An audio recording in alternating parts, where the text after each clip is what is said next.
Gloire au Seigneur. Nous allons prier pour recommander ce programme entre les mains du Seigneur. Nous voulons te dire merci, Père éternel. Nous voulons te rendre gloire. Nous voulons te bénir parce que nos vies sont cachées en toi dans les lieux célestes. Merci parce que nous marchons la tête haute, parce que nous savons que tu es celui qui ne dort ni ne sommeille. Merci parce que même si nous traversons l'ombre de la vallée de la mort, nous ne craignons rien car tu es avec nous. Tu as dit dans ta parole, je ne te délaisserai point, je ne t'abandonnerai point, je serai avec toi jusqu'à la fin du monde. Merci Seigneur, parce que ton bâton et ta houlette nous rassurent. Je te glorifie, je te bénis, parce que le feu de l'ennemi ne peut pas nous détruire, ne peut pas détruire ton roi. Oh Seigneur, merci, parce que nous n'avons rien à craindre, parce que toi qui es à nous, tu es plus fort que celui qui est sur la terre. Nous avons la foi que tu es là, nous avons la foi que ta présence est là, nous avons la foi que tu es avec nous. Voilà pourquoi nous ne cessons de confesser, nous ne cessons de dire combien tu es grand. Sois béni Seigneur pour cette journée qui a déjà commencé. Nous voulons te recommander le début et la fin de ce programme entre tes mains. Dirige-nous, conduis-nous. Nous avons besoin de ton rhéma. La lettre tue, mais l'esprit vivifie. Ta parole est esprit et vie. Parle-nous Seigneur, édifie-nous, enseigne-nous, corrige-nous. Nous avons besoin de ta connaissance. Nous voulons que les écailles tombent de nos yeux. Sois béni à jamais. Au nom de Jésus, nous t'avons ainsi prié. Amen. On lit 2 Timothée 3, 11 à 12. Mes persécutions, mes souffrances, à quelle souffrance n'ai-je pas été exposé à Antioche, à Icône, à Lystre? Quelle persécution n'ai-je pas supportée? Et le Seigneur m'a délivré de toutes. Alléluia. Nous voyons dans ce passage de 2 Timothée 3, 11 à 12, or tous ceux qui veulent vivre pieusement en Jésus-Christ seront persécutés. Alors ici, Paul avait vraiment battu le record. Paul parle de ce qu'il a connu comme souffrance, comme persécution à Antioche, à Icône et à Lystre. Et il dit, mais quelle persécution n'ai-je pas supportée? Donc nous voyons que Paul a subi toutes sortes de persécutions, calomnie, dénigrement, diffamation, insultes, injures, tout cela. Mais ce qui est important, c'est la conclusion. Il a enduré tout ceci à cause du Seigneur. S'il n'y avait pas le Seigneur, pourquoi il allait accepter d'endurer toutes ces souffrances, de souffrir? Mais sa conclusion, c'est ça qui est beaucoup plus intéressant. Il dit, dans tout cela, Dieu l'a préservé. Dans tout cela, Dieu l'a délivré. J'aimerais te dire que dans toutes tes souffrances, si réellement c'est à cause du Seigneur, à cause de ton engagement par rapport au Seigneur, il te délivrera, il te protégera, il viendra à ton secours. La Bible dit, il est le secours qui ne manque jamais au temps de détresse. Il dit, invoque-moi le jour de ta détresse, je t'exaucerai et tu me glorifieras. Dieu, il est fidèle. Il ne nous abandonnera point. Son bâton et sa houlette nous rassurent. Nous avons l'assurance, même si nous marchons dans l'obscurité, il est avec nous. Même si nous marchons la nuit, il est avec nous.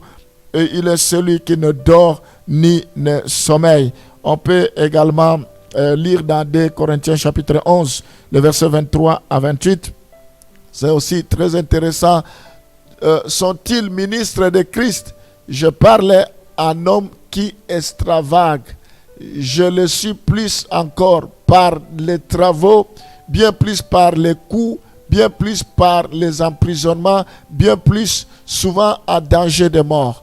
Nous voyons, Paul a été exposé en danger de mort par des emprisonnements, parce qu'il était ministre. Aujourd'hui, ministre de Dieu, c'est comme si c'est un titre honorifique. Oui, il y a le respect, la gloire qui vient de Dieu, l'élévation qui vient de Dieu, mais nous devons nous attendre à ce que ce n'est pas toujours évident. Il peut y avoir de l'humiliation, il peut y avoir des problèmes à cause du Seigneur. 5 fois, j'ai reçu des Juifs 40 coups moins 1. 3 fois, j'ai été battu de verges. 1 fois, j'ai été lapidé. 3 fois, j'ai fait naufrage. J'ai passé un jour et une nuit dans l'abîme. Fréquemment en voyage, j'ai été en péril sur le fleuve, en péril de la part des brigands, en péril de la part de ceux de la nation, en péril de la part des païens, en péril dans les villes, en péril dans les déserts, en péril sur la mer, en péril parmi les faux frères. J'étais dans le travail et dans la peine, exposé à de nombreuses veilles, à la faim et à la soif, à des jeûnes multipliés, au froid et à la nudité. Et sans parler d'autres choses, je suis assiégé chaque jour par des soucis que me donnent toutes les églises.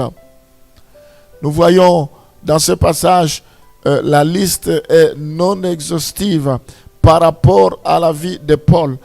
On ne reconnaît pas un homme de Dieu parce qu'il y a des miracles dans sa vie. On ne reconnaît pas un homme de Dieu parce que le miracle l'accompagne. Mais on reconnaît un homme de Dieu quand il parle de la vérité par rapport à la parole qui sort de sa bouche. La Bible dit on reconnaîtra l'arbre par ses fruits. Ce n'est pas parce qu'on est des hommes de Dieu qu'on ne peut pas avoir des difficultés, qu'on ne peut pas avoir des épreuves. Paul, c'était l'homme de Dieu par excellence. Il a rencontré le chemin sur le Seigneur sur le chemin de Damas. Il n'y a pas un homme de Dieu qui avait reçu l'appel authentique comme lui par le passé. Lui, il a entendu la voix sur le chemin de Damas. Son appel était incontestable, authentique. Mais voilà, malgré que son appel était justifié, était connu de tous, mais toute sa vie, ce n'était pas facile. Donc, en tant qu'homme de Dieu, nous devons savoir que nous aurons des épreuves, nous aurons des difficultés, nous devons tenir bon, nous ne devons pas renier notre foi. Nous devons savoir que ça fait partie de la vie chrétienne. Si on l'a fait à Jésus, on le fera aussi pour nous. Donc, chacun a son école, chacun a ses problèmes, ses soucis, ses difficultés. Et ça dépend d'un appel d'une personne à une autre. Mais une chose est vraie, nous devons nous attendre à ce que Dieu nous fasse entrer dans son école pour nous forger, pour nous former. Mais nous devons tenir bon. Les emprisonnements ne peuvent pas être un obstacle. Il a été victime de faux frères. Le faux frère existe. De fausses sœurs existent, mais nous devons faire attention, quoi qu'il arrive, nous devons rester fidèles, nous devons être ceux qui servent Dieu avec crainte. Au temps d'Élie, devant le Baal, il a dit, je suis resté le seul.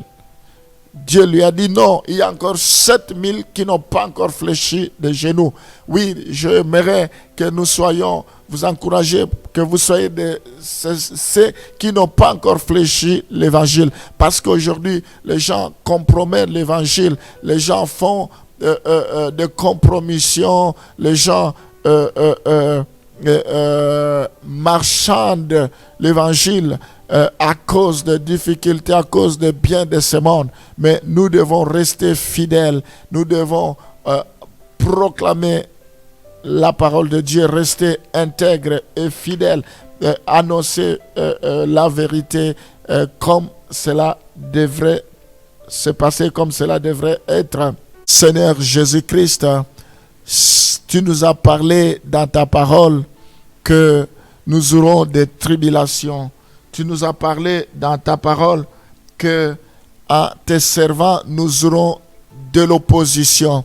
Si toi, tu as subi cela, c'est normal que ces choses nous arrivent aussi.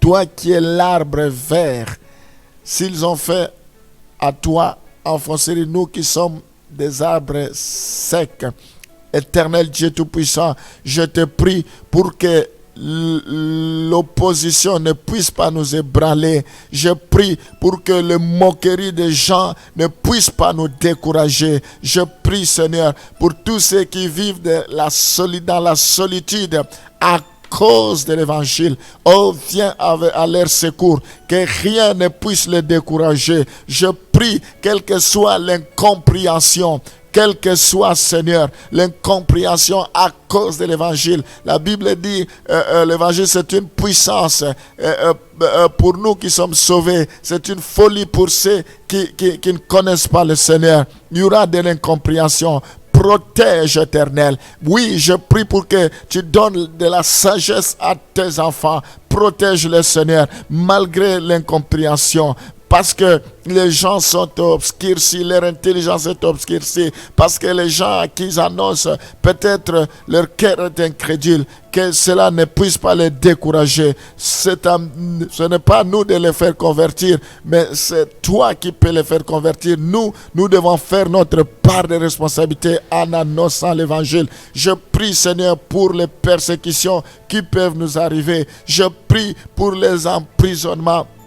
Je pense à ceux qui les subissent dans d'autres pays. Seigneur, à cause de ton nom, Seigneur Jésus-Christ, viens à leur secours. Je prie, Seigneur, malgré les séparations avec la famille, Seigneur, pour un temps à cause de l'évangile, je prie toutes sortes de privations auxquelles nous sommes victimes. Seigneur, je prie pour que tu puisses nous affermir, que tu puisses nous protéger. Oh Seigneur, ce sont des choses qui arriveront, qui sont déjà arrivées pour certains, pour les uns, qui arriveront pour d'autres. Seigneur, je prie pour ceux qui passent ces moments difficiles, protège-les. Je prie pour tous ceux qui les subiront dans le futur. Seigneur, que tu puisses les équiper, que tu puisses les armer, que leur foi ne fasse pas naufrage dans le nom de Jésus. Oh Seigneur, je prie pour que ces choses ne soient pas étranges dans leur vie, pour qu'ils ne soient pas étonnés parce qu'ils ont été déjà prévenus, ils ont été déjà avertis. Protège-les maintenant au nom de Jésus. Oh Seigneur, je prie pour qu'ils se rappellent de ta parole, qu'ils se rappellent de ce que tu leur as déjà dit. Oh Seigneur, qu'ils ne puissent pas laisser la place aux inquiétudes, qu'ils ne puissent pas laisser la place aux peurs, qu'ils ne puissent pas laisser la place aux soucis. Bien au contraire, que tu puisses les combler, qu'ils se réjouissent, qu'ils se voient heureux parce que tu es avec eux, parce que tu te manifesteras. Dans le nom de Jésus, nous t'avons ainsi prié. Amen.